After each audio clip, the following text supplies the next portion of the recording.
복 있는 사람은 악인의 꾀를 따르지 아니하며 죄인의 길에 서지 아니하며 오만한 자의 자리에 앉지 아니하며 오로지 주님의 율법을 즐거워하며 밤낮으로 율법을 묵상하는 사람이다. 그는 시냇가에 심은 나무가 철 따라 열매를 맺으며 그 잎이 시들지 아니함 같으니 하는 일마다 잘 될 것이다. 그러나 악인은 그렇지 않으니 한낮 바람에 흩날리는 쭉정이와 같다. 그러므로 악인은 심판받을 때에 몸을 가누지 못하며 죄인은 의인의 모임에 참여하지 못한다. 그렇다. 의인의 길은 주님께서 인정하시지만 악인의 길은 망할 것이다. 목회자가 설교하는 것은 늘 조심스럽고 또 긴장이 됩니다. 특별히 이렇게 부임해서 첫 설교를 나누는 데에는 더 많은 부담이 있습니다. 어떤 말씀을 전해야 될까?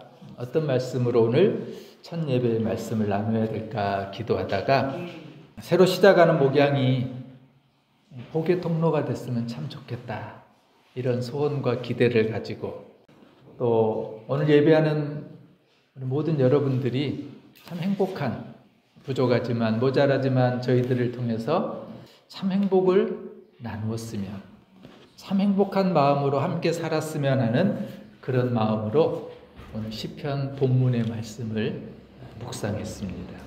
아마 여러분 다 시편 좋아하실 겁니다. 묵상하는 말씀도 있고 좋아하는 구절도 있고 외로울 때, 슬플 때, 힘들 때 그 시편의 말씀으로 위로받기도 하고 때로 내 마음을 부여잡고 정신 차리고 이러면 안 되지라고 깨닫게 하는 말씀들도 시편 안에는 우리에게 도전해 주시고 위로해 주시고 격려하는 말씀들로 가득합니다.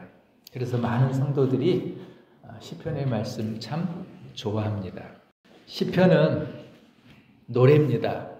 우리가 오늘 예배 전에 정성으로 기쁨으로 감격적인 찬양을 드렸던 것처럼 우리가 찬송을 부르거나 또 복음성가를 부르는 것, 그와 마찬가지로 시편은 찬양입니다. 시편은 기쁨의 노래이지만 그러나 때로 인생이 언제나 잘 풀리지는 않지요. 장애물도 만나고요. 원하지 않는 어려움들도 우리 앞에 찾아옵니다. 그럴 때는 때로 이 좋은 기쁨의 말씀도 우리 눈에 들어오지 않지요. 더더군다나 건강을 잃거나 또 병상에 눕거나 사방이 가로막혀서 아무것도 할 수 없을 때 비로소 우리는 그래, 여호와는 나의 목자시여, 여호와는 나의 목자시니 내게 부족함이 없어 라고 하는 시편의 말씀을 떠올리고 또 묵상합니다. 사방이 가로막혀 어려움이 닥칠 때 아니야, 주님은 나의 방패가 되시고 나의 산성이셔 라고 하는 시편의 말씀도 우리가 묵상하죠. 어디로 가야 될지, 무엇을 해야 될지, 때로는 답답하고 어려울 때 주의 말씀은 내 발의 등이고 내 길의 빛이다 라고 하는 말씀 우리는 묵상하고 위로받고 힘을 얻기도 합니다. 그래서 시편은 고백이고요, 시편은 노래고 시편은 간증입니다. 이 시편이 다른 성경 창세기부터 우리 구약의 말라기까지 신약은 마태복음부터 요한계시록까지 66권의 책이 있는데요. 이 시편은 다른 65권의 책과는 조금 다른 차이점, 특이한 점이 하나 있습니다. 대부분의 많은 대체로 다 성경은 하나님께서 말씀하신 것을 성경의 기자들이 기록한 거예요. 성령의 감동함을 통해서 기록해서 그것이 하나님의 말씀 성경이 됐습니다. 그런데 시편은요, 인간이 드리는 찬양, 고백, 간증, 삶의 흔적들, 살아오면서 경험했던 모든 노래와 간증과 고백, 기도들이 그것이 성경의 말씀이 됐어요. 그렇게 놓고 본다면은 오늘 우리가 예수 믿고 믿음 안에서 살아가는 지금 우리의 삶, 과거에 우리가 살아왔던 여러 가지 많은 삶의 모습들, 지금도 우리가 살아가고 있는 그것이 평안하든 아니면 어렵든 그 삶의 모든 이야기가 지금 우리가 써가고 있는 시편입니다. 그래서 여러분이 지금 하나님의 말씀 시편을 써가고 있는 거예요. 믿음으로 살아가면서 내 믿음을 간증하고 고백하면 그것이 찬양의 시편이고요. 하나님 어렵네요. 하나님 힘드네요. 하나님 답답하네요. 왜 내게 이런 어려움이, 이런 갈등과 어둠이 찾아왔나요? 라고 호소하고 울부짖고 탄식하는 것, 그것이 우리의 또 한편의 시편이 됩니다. 성경 66권에서 가장 긴 책이요, 시편이에요. 성경이 총 1189장으로 되어 있는데요. 1189장의 성경 안에 가장 짧은 장도 시편에 있고요. 가장 긴 장, 시편 119편은 176절까지 있는데요. 가장 긴 장도 시편 안에 있습니다. 성경의 가장 한가운데, 1189장의 성경 안에 가장 가운데, 그것이 118편이거든요. 성경의 가장 한 중심도 시편이 자리 잡고 있습니다. 그래서 여러분, 성경책을 들고서 성경의 가장 가운데를 펼치면은 시편이 나오는 거예요. 그런 생각 혹시 안 해보셨어요? 왜 시편을 창세기 앞에다도 둘 수 있고, 아니 요한계시록 뒤에다도 둘 수 있을 텐데, 왜, 물론 사람이 엮고 편집을 했지만 왜 하나님이 이렇게 일하시도록 시편을 모든 성경의 가장 중심 한복판에 두셨을까? 저는 그런 생각을 해봤어요. 성경이 한가운데 있다라고 하는 것은 우리의 삶의 중심이 하나님을 찬양하는 것. 그것이 어렵든, 그것이 괴롭든, 아니면 그것이 형통하든, 언제나 우리의 모든 삶의 중심은 하나님을 찬양하는 거야. 하나님이 그렇게, 그런 의도로 성경을 편집하는 과정 속에서 사람들에게 감동을 주셔서 시편을 가장 가운데 두게 하지 않으셨을까? 또한 오늘 이 부임 첫 설교의 본문을 이 시편에서 선택한 이유가 있습니다. 여러분과 함께 새로운 목양을 시작해 가는 동안 우리의 삶의 가장 중심에, 저와 여러분이 말씀을 나누고 삶을 나누는 모든 우리의 목양의 삶의 중심에 하나님을 찬양했으면 좋겠습니다. 아멘. 이 마음 심정으로 시편의 본문을 묵상했습니다. 그리고 모두가 그 시편에 말씀해 주시는 복된 인생을 함께 나누고 경험하고 간증하고, 그래서 그것 안에 기뻐하고 감사하는 그런 복된 인생을 우리가 함께 살았으면 좋겠다. 그런 마음으로 시편의 말씀을 묵상했습니다. 그리고 이 시편이 성경의 가장 중심에 있듯이 저기 그런 마음을, 하나님께서 그런 마음을 주셨어요.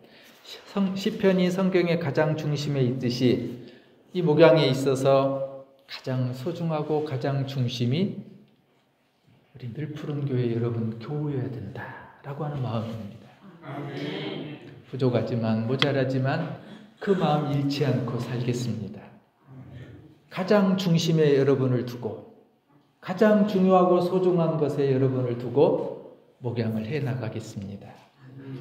기도해 주시고 함께 아름다운 교회를 섬겨나가는 기쁨이, 감사가 우리 가운데 있기를 소원합니다. 아멘. 또한 이 말씀을, 그러다가 눈에 들어왔던 말씀이 시편 1편이었어요. 그리고 1편의 3절의 말씀을 읽다가요, 이 복받은 사람, 복받은 교회가 늘 푸른 교회였구나. 아멘. 3절에 이제 뒤에 가서 말씀 나누겠습니다만, 잎사귀가 마르지 않는 이라는 이 단어가 눈에 들어왔어요. 잎사귀가 마르지 않는, 복 있는 사람은 잎사귀가 마르지 않는 사람. 잎사귀가 마르지 않다라고 하는 것, 늘 푸른 아니에요? 항상 푸른 것. 아멘. 교회 이름이 왜 늘 푸른 교회로 시작했는지 그 연유는 제가 아직 잘 모르겠습니다. 그러나 오늘 3절에 잎사귀가 마르지 않는 것처럼 이 마르지 않는 늘 푸른 교회, 그래, 시편의 1편의 말씀을 첫 설교로 나눠야 되겠다라는 마음을 결정하게 됐습니다. 오늘 본문으로 가서 보면요, 복 있는 사람은으로 이 시편 1편이 시작하죠. 150개의 시편의 열쇠입니다. 그리고 시편 150편 마지막은 할렐루야라고 시편이 끝을 맺습니다. 오늘 시편 1편에 복 있는 사람, 성경은 왜 가장 중심에 시편을 두고 그리고 1편에 제일 먼저 시작하면서 복 있는 사람은 이라고 성경은 시작하게 하셨을까요? 우리가 복받는 인생으로 살아야 되는 것, 이것이 하나님의 마음이고 하나님의 소원이기 때문입니다. 아멘. 사랑하는 여러분, 우리는 복받는 인생으로 살아야 합니다. 아멘. 하나님께서는 우리에게 정확한 때, 그리고 가장 정확한 방법으로 항상 복을 주십니다. 여러분 믿으십니까? 하나님 내게 이게 필요한데요? 그때마다 주시던가요? 그렇지 않지요. 하나님은 내 뜻과 내 소원과 내 방법대로 일하지 않으시고요. 당신의 계획과 당신의 예비하심에 따라서 가장 정확한 때, 나에게, 하나님에게 가장 적절한 때 그렇게 우리가 복을 받고 누리며 살게 하셨고 앞으로도 그렇게 하실 것을 저는 기대하고 믿습니다. 우리가 무엇을 더 많이 가지거나 누려서가 아니라 세상 사람들이 갖지 못한 구원의 백성으로 살아가는 것, 그것이 하나님께서 우리에게 주시고자 하신 가장 큰 복이기 때문입니다. 사랑하는 여러분, 그 특권을 우리가 가졌다면 행복한 사람으로 우리가 살아가는 것은 당연하다고 하는 사실을 기억하셨으면 좋겠습니다. 오늘 1절과 3절 안에 보면은 복 있는 사람은 어떤 사람인지를 소개합니다. 먼저 복 있는 사람이 하지 않아야 되는 3가지를 말합니다. 여러분 혹시 가지고 계신 성경 있으시면 아니면 파워포인트로 좀 올려주실 수 있으시면요 1절을 다시 한번 보겠습니다. 자, 1절 말씀 우리가 한 목소리로 읽겠습니다. 복 있는 사람은 시작. 복 있는 사람은 악인들의 꾀를 따르지 아니하며 죄인들의 길에 서지 아니하며 오만한 자들의 자리에 앉지 아니하고 3번 나오죠. 그리고 악인들, 죄인들, 오만한 자들 복수로 다 나와 있어요. 첫째는 악인들의 꾀를 따르지 않는다 그랬어요. 여기서 악한 사람은요, 윤리적으로 죄를 지은, 윤리적으로 어떤 나쁜 짓을 한 사람만을 의미하지 않습니다. 여기서의 말하는 악한 사람은 하나님의 말씀보다는 자기의 마음에 있는 욕심, 자기의 생각, 그것을 인생의 최고의 가치로 여기면서 살아가는 사람들, 그것이 성경이 말하는 악한 사람입니다. 세상에 나쁜 짓을 하고 나쁜 행동을 했던 것, 거기에 국한하지 않다라는 거예요. 하나님보다 자기 중심으로, 하나님보다 자기의 모든 인생을 최고로 여기며 살아가는 사람, 그것이 성경이 말하는 악한 사람인데요, 그것이 많다라는 거예요. 성경은 복수를 강조해요. 그런데 복 있는 사람은 자기 욕심을 따라 살아가는 사람들, 그리고 자기 인생을 인생의 최고의 가치로 누리며 살아가는 그 악한 사람들의 자리에 머무르지 않는 것, 그들의 꾀를 따르지 않는 거라 그랬어요. 여기서의 꾀는 악한 사람들의 충고예요. 악한 사람들의 조언이에요. 악한 사람들이 하는 말들이에요. 그들의 의지나 그들의 생각이나 그들의 조언을 항상 세상적인 것, 항상 자기 중심이거든요. 복 있는 사람은 그 악한 사람들의 자기 중심, 세상에 자기 중심대로 최고의 인생을 가지고 살아가는 그것에 따르지 않는 사람. 사랑하는 여러분, 복 있는 사람은 이런 악한 사람들의 꾀를 따르지 않는 사람입니다. 오늘 저와 여러분이 그런 복 있는 사람 되시길 소원합니다. 두 번째는 죄인들의 길에 서지 않는 사람이 복 있는 사람이라고 그럽니다. 죄인은 앞에서 말했던 악한 사람과 비슷한 단어입니다. 특별히 어떤 끔찍한 죄를 짓거나 거짓말을 하거나 이런 것이 아니라 성경이 말하는 죄는 그 단어의 원래의 의미는 하나님을 향한 목표, 하나님을 향한 목적에서 벗어난 것, 그것을 성경은 항상 죄라고 하는 단어를 사용합니다. 내가 하나님께 시선을 두지 않는 것, 내가 하나님을 바라보지 않는 것, 하나님의 뜻을 따라 살아가지 않는 것, 그것이 성경이 말하는 죄예요. 하나님에게서 벗어난 것, 그것이 죄라는 거예요. 그런데 복 있는 사람은 그런 죄인들 많다라는 거죠. 그런 세상에 그런 죄인들의 길에 서지 않는 사람. 그들은 목표가 목적이 하나님이 아니기 때문에 잘 가는 것 같지만 결국은 굽어지는 인생을 갑니다. 복 있는 사람은 이런 죄인처럼 하나님을 떠나지 않는 사람. 오늘 저와 여러분이 늘 하나님 편에서 하나님 바라보고 하나님께 시선을 두고 살아가는 저와 여러분 되기를 소원합니다. 아멘. 오만한 자들의 자리에 앉지 않는다 그랬어요. 여기서 오만한 자는 악한 말로 하나님을 조롱하는 사람들을 말합니다. 하나님, 그리고 하나님의 일하심에 대해서 비난하고 조롱하고 멸시하고 부인하는 사람, 그것이 성경이 말하는 오만한 사람이 그들의 자리에 앉지 않는데요. 복 있는 사람. 그들과 함께 살아가지 않는다는 겁니다. 사랑하는 여러분, 복 있는 사람은 하나님을 조롱하는 사람과 함께하지 않습니다. 저와 여러분이 그렇게 하나님을 인정하고 하나님을 높여드리고 하나님을 찬양하고 하나님을 기억하며 살아가는 복 있는 사람 되기를 소원합니다. 아멘. 이렇게 하지 않아야 되는 것은 그 다음 구절에 또 이렇게 설명합니다. 복 있는 사람이 해야 될 두 가지가 있기 때문입니다. 2절 우리 또 같이 한번 읽겠습니다. 오직 시작. 오직 여호와의 율법을 즐거워하여 그의 율법을 주야로 묵상하는도다. 아멘. 앞에서는 아니하고 하지 말아야 될 세 가지였다면요. 왜? 우리가 해야 될 두 가지가 있기 때문이에요. 복 있는 사람은 오직 여호와의 율법을 즐거워하는 사람입니다. 여기서 여호와의 율법은 성경 전체를 말합니다. 시편에만 국한하지 않고요. 내가 좋아하는 성경 구절 말씀만이 아니고요. 내가 묵상하고 내게 감동을 주는 그 말씀만이 아니라 때로 나를 아프게 하고 나를 정신 차리게 하고 때로 나의 잘못과 나의 죄성을 깨닫게 하는 모든 성경의 말씀 전체. 그래서 오직이라는 단어를 사용하고 있어요. 집중이라는 거예요. 성경의 모든 말씀을 집중해서 그 말씀을 즐거워하는 사람, 이 사람이 복 있는 사람입니다. 그리고 이 복 있는 사람은 그 말씀을 밤낮으로 묵상하는 사람입니다. 그래서 묵상이라는 이 단어는요, 읊조리다라는 단어인데요, 중얼거리기도 하고 뭐라고 이렇게 막 말하기도 하고 하는 거예요. 하나님의 말씀을 내가 읊조린다라고 하는 것은 이 말씀을 내 안에만 간직하고 내 것으로만 소유하고 살아가는 것이 아니라 이 말씀을 전하고 이 말씀을 나누고 이 말씀대로 살아가면서 세상 사람들이 저 사람이 예수 믿는 사람이구나.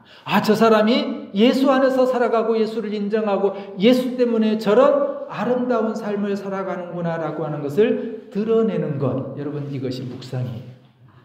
골방에만 들어가서 나 혼자만 하나님의 말씀을 기뻐하고 그 말씀 묵상하고 좋아하고 기뻐하고 찬양하는 것, 그것으로 끝나는 것이 아니라 읊조린다라고 하는 것은 그 말씀을 통해서 세상 사람들이 저 사람이 하나님의 말씀을 믿는구나, 읽는구나, 그 말씀을 따라 살아가는구나 라고 하는 빛으로 소금으로 드러나게 하는 것. 여러분, 그것이 성경이 말하는 복 있는 사람이래요. 이렇게 복 있는 사람은 말씀을 믿고 말씀을 따라 빛과 소금으로 영향력 있게 살아가는 사람을 말합니다. 이렇게 복 있는 사람이 하지 않아야 될 세 가지, 또 반드시 해야 될 두 가지로 살아갈 때, 자, 이제 말씀의 뒷부분이에요. 그렇게 할 때 하나님께서 우리가 살아가면서 베풀어 주시는 구체적인 복이 이제 3절이에요. 3절의 말씀 다시 한번 올려주실래요? 예. 같이 한번 3절 읽겠습니다. 그는 시작. 그는 시냇가에 심은 나무가 철을 따라 열매를 맺으며 그 잎사귀가 마르지 아니함 같으니 그가 하는 모든 일이 다 형통하리로다. 아멘. 복 있는 사람은 열매를 맺는 사람입니다. 복 있는 사람은 잎사귀가 마르지 않는 사람입니다. 복 있는 사람은 하는 모든 일이 다 형통한 사람입니다. 사랑하는 여러분, 여러분에게 이 복이 있기를 소원합니다. 아멘. 앞으로도 이 복 가운데 살아가기를 소원합니다. 아멘. 늘 푸른 사람, 늘 푸른 교회, 우리 교회가 이 복을 누렸으면 참 좋겠습니다. 우리가 누리는 이 복을 세상 가운데 흘려보냈으면 좋겠습니다. 아멘. 그래서 아름다운 예수 소문이 우리를 통해서 이 몸된 교회를 통해서 이 지역사회에 이 땅 가운데 민족과 열방을 향해서 생수처럼 흘러가기를 소원합니다. 아멘. 왜 이런 복이 따라오고 왜 하나님께서 이런 복을 우리에게 주고 싶어 하실까요? 우리는요, 보통 사람이 아니고요, 복 있는 우리는요, 3절의 말씀이에요. 시냇가에 심은 나무라 그랬어요. 정확하게는 이 단어가요, 원어 성경을 번역하면은 시냇가들에 심겨진 이런 뜻이에요. 우리 개역개정 이 성경하고 조금 어감이 다르죠. 심으는 내 의지나 내 방법이나 내 생각으로 내가 심어질 수 있어요. 철저하게 내 중심일 수도 있어요. 근데 복 있는 사람은요, 심은 사람이 아니라 심겨진 사람이라는 거예요. 성경이 왜 이걸 강조했냐면요, 우리 번역은 조금 아쉬워요. 나는 내 스스로 하늘의 복을 누릴 수 있는 존재가 아니에요. 사랑하는 여러분, 여러분의 힘대로 지금 누려왔습니까? 여러분의 의지나 여러분의 방법이나 여러분의 계획대로 지금까지 살아왔던가요? 아니잖아요. 앞으로도 마찬가지고요. 이게 심은과 심겨짐의 차이예요. 우리는 철저하게 하나님이 심겨놔야만, 하나님이 심겨줘야만 우리는 살 수 있는 존재고요. 하나님이 우리의 죄를 해결해 주셔야만 우리가 의인답게 살아갈 수 있고요. 성화되어 가는 거고요. 하나님이 우리에게 주셔야만 누릴 수 있는 존재예요. 이것이 인간이에요. 저와 여러분의 본질이에요. 그래서 성경은 복 있는 사람은 어떤 사람이냐면은 시냇가들의 심겨진 나무와 같은 사람이라는 거예요. 여러분 이 사실을 인정하셔야 돼요. 내가 그 복을 누리고 복된 사람으로 살아가기를 원하신다면 나는 심겨진 존재야. 그리고요, 복 있는 사람은 시냇가에 심은, 심겨진 그랬죠. 근데 이 단어도요, 시냇가들로 나와요. 성경에, 원어에는. 히브리어가 그렇게 나오고요, 영어 성경도 그렇게 번역을 했어요. 시냇가와 시냇가들의 차이는 뭘까요?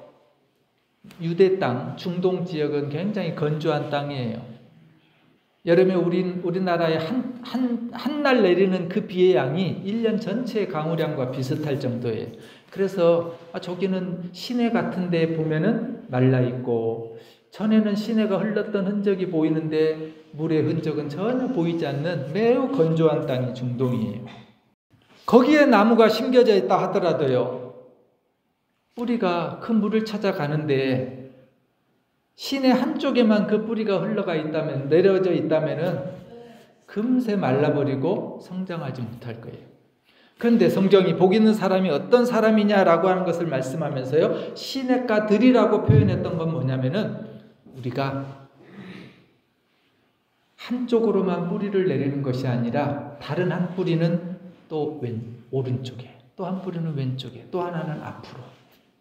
그러면 건조해도, 감이 들고 메말라도 왼쪽에서 흐르는 그 물줄기가 없어도 오른쪽에 내려진 그 뿌리를 통해서 그 시내의 물을 먹은 나무는 죽지 않고 성장해 가기 때문이에요. 여러분, 우리가 복 있는 사람인 이유는 하나님을 나의 뿌리 하나만 내려서 한 곳에만 지탱하고 의지하고 살게 하는 것이 아니라 우리에게 여러 갈래의 뿌리를 내려서 각양의 시냇가에서 이쪽이 마르면 이쪽에서 물을 공급받고, 또 한쪽이 마르면 또 한쪽에서 물을 공급받고, 그렇게 살아갈 수 있도록 우리의 삶을 보장해 줬다는 거예요. 복 있는 사람이 그렇다는 겁니다. 그래서 복 있는 사람은 내가 노력해서 누리고자 하는 것을 누리는 것이 아닙니다. 복 있는 사람은 복을 쫓아가는 사람도 아닙니다. 복 있는 사람은 하나님께서 예비하신 것을 때를 따라 가장 적절한 때 적절한 방법으로 누리는 사람입니다. 사랑하는 여러분, 저와 여러분이 우리 가운데 복이 쫓아오는 인생을 살아가기를 축원합니다. 내가 복을 쫓아가는 것이 아니라 하나님의 복이 우리를 따라오는 그런 복된 인생 되기를 소원합니다. 그렇게 복 있는 사람은 이것저것 시냇가들에 심겨진 나무이기에 잎사귀가 마르지 않습니다. 늘 푸르릅니다. 새 번역에서는 잎사귀가 시들지 않는 이렇게 번역을 했어요. 오늘 우리 늘 푸른 교회는 복이 쫓아오는 교회입니다.